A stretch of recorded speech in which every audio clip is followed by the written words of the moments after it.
Hello, folks. This is Jacob Harkey. It is April 16th, 2024, and I am currently sitting in front of the Stanley Mosque Courthouse in Los Angeles, California. I just attended a hearing in the Jane Doe v. Religious Technology Center case, which I've been keeping an eye on. And today's hearing was eventful in ways that I did not anticipate. Now, as a quick recap of what this case is about, this case was filed by Jane Doe. Jane Doe is an ex-Scientologist and ex-Sea Org member who was recruited into the Sea Organization by Gavin Potter. Gavin Potter then essayed her, and when Jane Doe reported the essay that she experienced from Gavin Potter to the church, she was forced into a marriage with him. That is a big part of what she is suing over, and she's suing Religious Technology Center, Church of Scientology International, Gavin Potter, as well as David Miscavige himself, who multiple service attempts have been made against. Now, today's hearing was specifically about the motion to compel arbitration. So this is something that we've seen in just about every civil lawsuit that has been filed against the Church of Scientology in recent years by ex-Scientologists.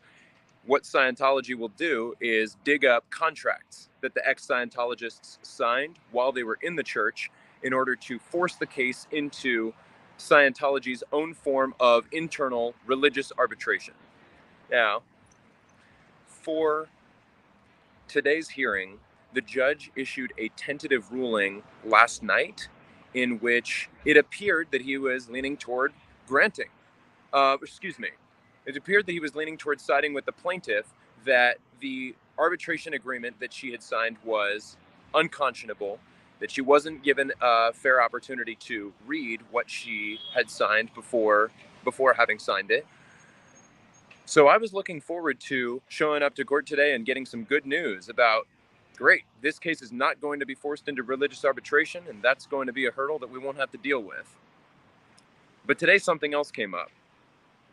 This morning, April 16th, David Miscavige, through his attorney, Jeffrey Riffer, filed a peremptory challenge to have Judge Broadbelt removed from the case.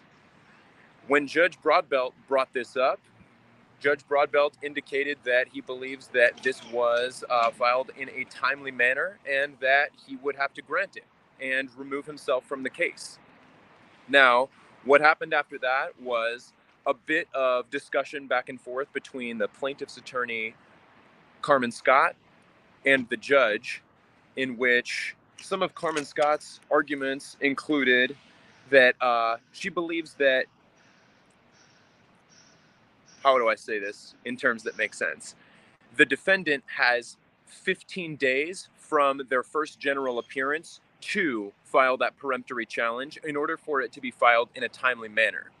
Now, Carmen Scott was essentially asserting that because on March 21st, Miscavige accepted service in the case, that should constitute a general appearance, which means that this shouldn't count, that he shouldn't be able to file this peremptory challenge.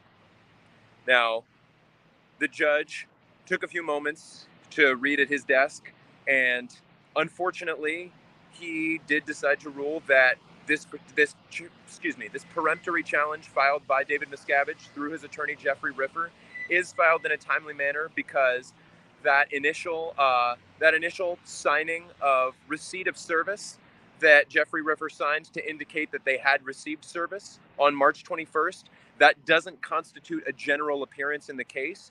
And in fact, the first general appearance in the case was this morning, the peremptory challenge that was filed, and the judge did rule in that favor. He granted the peremptory challenge, and he transferred this to Department 1 for reassignment.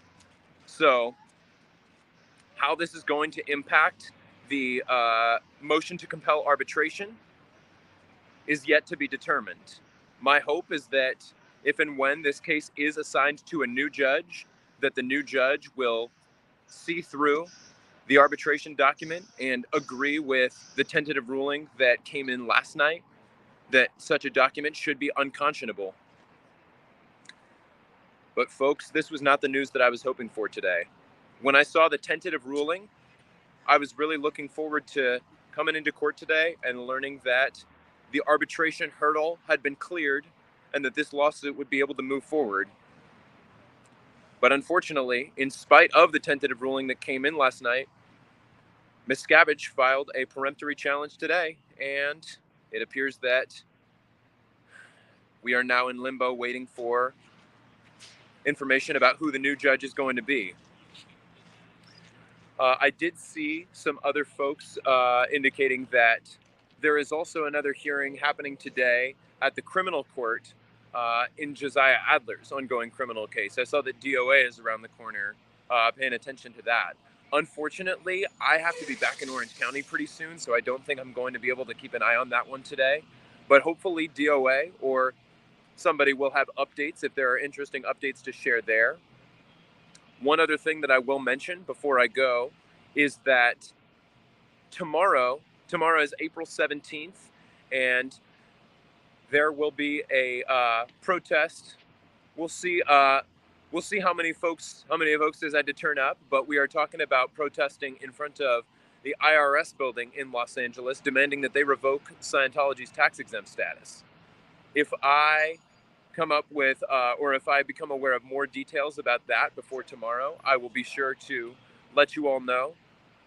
But those are the main updates that I wanted to share so far. So now this is 2 civil lawsuits filed against Scientology that are currently without a judge because of peremptory challenges filed by David Miscavige. The same exact thing happened in Leah Remini's lawsuit just a couple of weeks ago. So that case had been presided over by Judge Randolph Hammock, who I got to see in action a couple of times in the courtroom, although we will unfortunately not be seeing him anymore, as that case has had a peremptory challenge filed against it by David Miscavige through his attorney, Jeffrey Riffer. And this morning, the exact same thing happened in the Jane Doe case. So currently, the case that is playing out in court in the Stanley Mosque Courthouse is Bixler v. Scientology, where the presiding judge is Judge Upinder Kalra.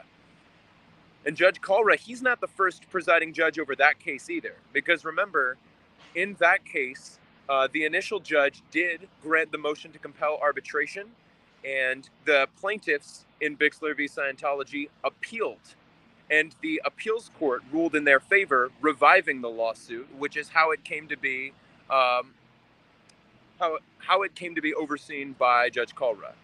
Now, Leah Remini, after Miscavige filed his peremptory challenge to have Judge Hammock removed, Leah Remini filed notice with the court that it would make sense for Judge Kalra to become the presiding judge in that case because they're both matters concerning Scientology. So he's familiar with the tactics that are at play.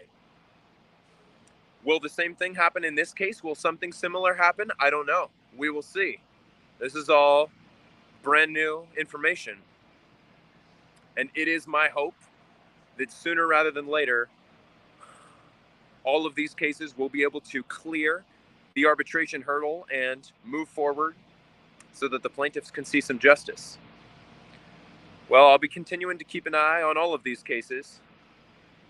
But in the meantime, we're in limbo, waiting to see who the new judges are going to be, not only in Leah Remini's lawsuit, but now also in the Jane Doe v. Religious Technology Center lawsuit.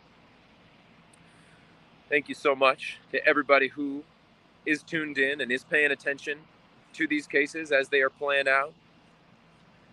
And I will see many of you folks tomorrow at the IRS protest. All right. Stay safe, everybody. Have a good one. I will talk to you soon.